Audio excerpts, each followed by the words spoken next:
Hey guys, this is me warning you that I have lipstick on my teeth this entire video. I also look like Amanda Rollins right now. What's up, Amanda Rollins SVU? I kind of look like the milkman. I look nothing like the milkman. I feel like I just give off that vibe. But I have another scary story for you guys. I wonder how many times I can say that before it gets old. I found this one a couple days ago when I was looking for a longer story to read, and this one seems really fucking good. It's really hot in here. I'm gonna go turn my hair on. Don't go anywhere. Sorry, editing me. You're gonna have to edit out this whole time while I'm walking away. Okay.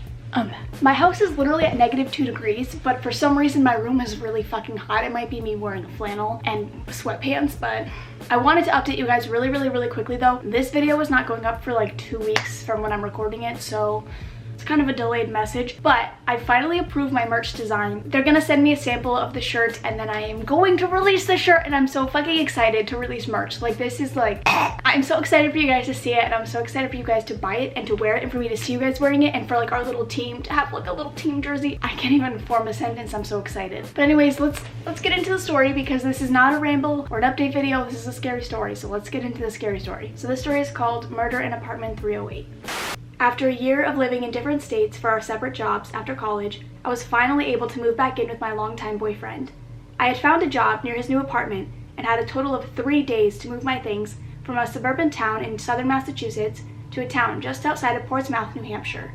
Excited to be out of my parents' domain and back in a more independent environment, I did the entire move in less than 12 hours.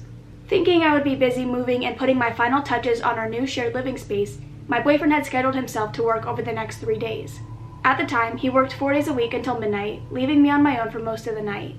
This didn't bother me, as I had just unpacked my Xbox with a brand new copy of first-person shooter released by a franchise I had yet to grow tired of. My plan was to relax for the precious few remaining days until my new job began. During the first night in our new place, I was playing with some online friends while wearing a pair of obnoxiously large noise-canceling gaming headphones and enjoying the Nazi zombie carnage. We were about to start on our third match when I thought I saw something out of the corner of my eye. Since my boyfriend's Xbox was set up in the living room on a larger TV, I had placed my own system in the bedroom with our smaller TV and angled it so I could still see the main entrance and kitchen of our smallish apartment. The one area I could not see was the small living room housing my boyfriend's TV and Xbox. Deciding I had imagined the movement, I returned to my friends who were already expressing how they were going to make the opposite team do sexual acts with themselves and other obscenities. After a couple more matches and many spoken crude acts against mothers and future offspring, I said goodbye to my friends and signed off. I pulled my headphones off and rubbed my numb ears, momentarily adjusting to the silent apartment. I tend to get a little spooked when I'm by myself, especially in an unfamiliar place. Without having the constant stream of auditory and visual stimulation, I decided to just get ready for bed and read for a bit before my boyfriend was due home from work around midnight. I had just settled down with my book when I registered another movement to my left. I whipped my head towards our bedroom door, already trying to convince myself I was imagining things. Sometimes my eyes seemed to play tricks on me after staring, unblinking, at the TV for a prolonged period of time. I stared out into the dimly lit apartment outside of the sanctity of my bedroom, looking for any sign of the movement I imagined I had seen just moments earlier. Minutes went by without anything happening, so I gave up and returned to my book. It didn't take long for my eyelids to start to droop, and I figured it was time to try and sleep.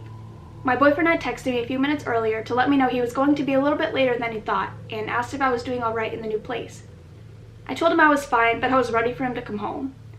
After spending a year apart and only seeing each other every couple of weekends, I was ready to start making up for lost time.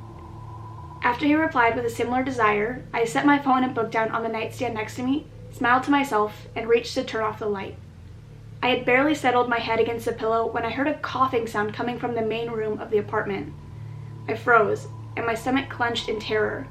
Did it really just come from inside the same apartment? I had already experienced just how thin the walls were separating our unit from the next. Maybe I heard it wrong, and it was just my phlegmy next-door neighbor getting over a cold. Deciding on the latter, I turned towards the wall opposite of the bedroom door in a very dignified fashion and hid under the covers until morning. The next morning, my boyfriend and I had a relaxing breakfast and went grocery shopping before he had to leave for work in the afternoon. I decided not to tell him about the very sleepless night before, thinking he would make fun of me for being such a scaredy cat. By the time he had walked out the door, I decided that I was being stupid. Of course I would be a little skittish in a new unfamiliar place. The building was a massive old mill that had been converted into an apartment complex with a river that ran beneath it. Our apartment was one of the units that faced the inner part of the structure, overlooking the river before it reached the waterfall further downstream. The roar of the quick-moving river was constant, and I attributed that to the eerie noise that I'd heard the previous night. I was determined that I'd be perfectly fine on my second night alone. Soon my stomach was growling, and I made my way into the kitchen to hopefully throw together some sort of meal for my dinner. After much deliberation, I decided on a packet of spicy chili ramen. Feeling I needed a little extra substance, I cracked an egg into the boiling concoction and checked on the time. I figured I had a little time to kill before I was due back online, when I heard a sound come from behind me. Before I could even turn from the stove, I heard a wheezing cough next to my left ear, feeling its hot breath against my neck. I jerked away so violently, I smacked the wall directly next to the stove. I had moved so suddenly, I upset the pan of scalding hot noodles and egg, knocking it off the burner and onto the floor. Momentarily forgetting the actual terrifying instant that caused me to kill my dinner, I swore loudly. As I stared at the steaming linoleum floor, my overzealous use of profanity earned me a bang on the wall from my neighbor. After giving the wall the finger, still roiling in the frustration of losing my food, I grabbed the paper towel roll from the rack over the microwave and started to clean up my mess. It was only as the last paper towel full of noodle and egg had been thrown into the trash that I was reminded of the sound and the feel of the breath on my neck seconds before. I froze, my right arm in mid-reach for the soapy paper towel I was going to use to finish cleaning the floor. As if on cue, there was another raspy cough from the living room. Now that full-blown terror had set in and my hunger forgotten, I wanted out of the apartment more than anything. I whipped around and put my back up against the kitchen wall facing the entry into the main part of the apartment. I stood there for a while, barely breathing, trying to pick up on any sound over the distant roar of the river. After making up my mind to move, I sprinted out of the kitchen and into the living room. My hand had just settled on my purse when I spotted the unnaturally dark corner of the living room just opposite of me. The room suddenly got oppressively hot, making it really hard to breathe. Before I allowed myself the time to give into the panic attack quickly clawing its way up my throat, I grabbed my purse, my cell phone, my shoes, and slammed the door on my way out into the hallway, almost plowing over my neighbor in the process. I apologized to him loudly over my shoulder, knowing I must have looked crazy as I barely restrained myself from sprinting down the hall. I didn't care. I was on my way to Target to escape the potentially haunted new apartment while spending an excessive amount on pre-job savings. 2 hours, 7 seasonally decorated non-essential knickknacks, 4 nightlights, and 32 ounces of flavored energy drink later, I made my way back into the apartment. I plugged a nightlight into each available electric socket, set and organized my new knickknacks, made myself another fancy batch of chicken ramen, and sat down in the bedroom to fire up the Xbox. I had barely finished my second game of energy-fueled zombie killing when I heard a bang coming from the living room. This time, I was sure I had actually heard the noise. Since I had been playing solo on Xbox, I did not need the obnoxious noise-canceling headphones. Pausing the game, I ventured out of the bedroom looking for the source of the noise. With most of the lights on in the apartment, I spotted the fallen candle quickly enough. I picked it up off the floor and placed it back on the computer desk where I had placed it less than 2 hours ago. As I stood trying to figure out how it could have fallen, I heard the floor creak behind me. My stomach clenched again and I felt a wave of nausea hit me as the wheezing started. It was as if someone was gasping for air and couldn't exhale properly. The air in the room got suddenly hot and stuffy like before, and I couldn't move. A chill ran down the entire length of my body as I stared at the computer monitor sitting on the desk in front of me. In the reflection of the screen, I could barely make out the shadowed shape of a human form standing behind me. Deciding it was way less terrifying to see something head-on rather than its shadowy reflection, I whipped around, ridiculously swinging my arms like a windmill, because nothing scares a dead entity more than an idiot swinging her arms around like a lunatic. There was nothing there. What the hell? I asked to a supposed empty apartment while warily looking around. Am I going crazy? I gazed at the now empty 32-ouncer still sitting on the kitchen table by my purse. Do I need to lay off the energy drinks? I probably still had copious amounts of caffeine pumping through me, combined with non-stop video games for the past couple days. I grabbed the styrofoam cup, hurled it into the trash in the kitchen, and resumed my gaming with the headphones until my boyfriend got home around 1 a.m. The next day, I was exhausted. I was barely able to get out of bed before my boyfriend left for work in the afternoon. I had spent the previous night staring at the wall opposite the bedroom door, refusing to move my eyes from a fixed spot to the right of the window in front of me.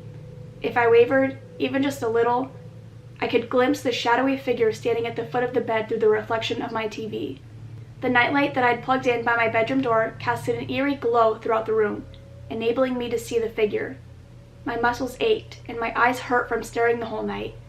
I hadn't even moved when my boyfriend came into the room, terrified that if I had turned towards him, I would be looking straight at the shadowy figure. One more night. I had one more night home alone before my boyfriend would be off for a few days, and then I could sleep. Work started the next day, and I needed to sleep for more than a couple hours. I stayed in bed for the rest of the day until my stomach began to demand food. I got up just long enough to fill my stomach with a half-cooked veggie burger and turn on Netflix to zone out for a few hours. I must have drifted off to sleep not long after. Suddenly, a strap of stiff material was slipped over my head and tightened around my neck, instantly cutting off all air into my lungs. I panicked and started clawing at my throat, trying to release what was wrapped around me so tight I couldn't even fit my fingers between it and the skin of my neck. Even in my panic, I could feel myself scratching away at the thin layers of skin around my throat, trying in vain to catch some gap in the material in order to pull it off or at least release some of the pressure. I was gasping for air, trying to pull in any sort of life-saving oxygen. I could feel my eyes bulging out of my skull, tears making my vision blurry. While all this was happening, I watched, helpless, as the shadowy figure crawled from the foot of my bed until its face was inches from my own. The dark, featureless face breathed on me as it stared right into my bloodshot eyes, witnessing my terrifying demise. I was losing strength in my fingers, and with the decreased oxygen, they started to cramp and go into a rigor type of state, gripping the strap that was slowly strangling me to death. The edges of my vision were starting to go dark when there was a sudden flood of light coming into the apartment. My boyfriend was home. I gasped, making a horrible raspy noise that caused him to come running into the room. He must have been able to see the figure on top of me because he froze as soon as he entered.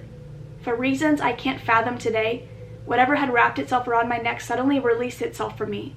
I gagged on the rush of fresh oxygen, gulping it by the mouthful. My boyfriend was yelling at me, trying to figure out what was going on, but I couldn't hear him over the ringing in my ears. As soon as I was able to, I grabbed him by the arm and stumbled out of the apartment into the safety of the bright overhead lights of the hallway. I collapsed as soon as I reached the other side of the hall and sat with my back up against the wall facing my apartment just in time to see my boyfriend closing the door on the shadowy figure still standing at the foot of our bed. The next day, I delayed my start at the new job, and my boyfriend and I moved into another unit in the same apartment complex. When we had tried to break our lease with the building manager, we were offered a larger unit on the top floor on the other side of the river at a serious bargain. Between needing a place as quick as possible and not wanting to pay a massive fee for breaking the lease, we took them up on the offer. As we were signing the paperwork, our landlord kept staring at my neck. I had a massive bruise covering most of my skin, from just below my chin down to my collarbone. Unfortunately, the scarf I had chosen to hide the purpling mass was not doing a great job. She gave me a terrified look when I asked her what had happened to the previous tenants of our unit. After a little prodding, the building manager gave in and told us about the murder in apartment 308. On October 9th, 2012, a college student had gone back to the apartment of a man and woman she had met at a local bar. Lured to the couple's home on the pretense of a night of sexual exploration, the evening took a deadly turn with a mysterious murder in the body of the girl missing. With the testimony from an observant neighbor, the couple was caught and tried. The girl eventually flipped on the man, telling the jury he had forced her to participate in the act that eventually led to the death of a 22-year-old college student. He had strangled her to death with a belt. Days later, I was lying in bed thinking things over, absently avoiding sleep, when the old apartment crossed my mind. I was just wondering if they had filled the vacancy when the night was shattered by an ear-piercing scream over the roar of the river coming in through the open window next to me. My blood ran cold as I scrambled to the window, already knowing where to look. Across the river and down a floor, I could see the window to our old apartment. There, standing in full view, was the shadowy figure.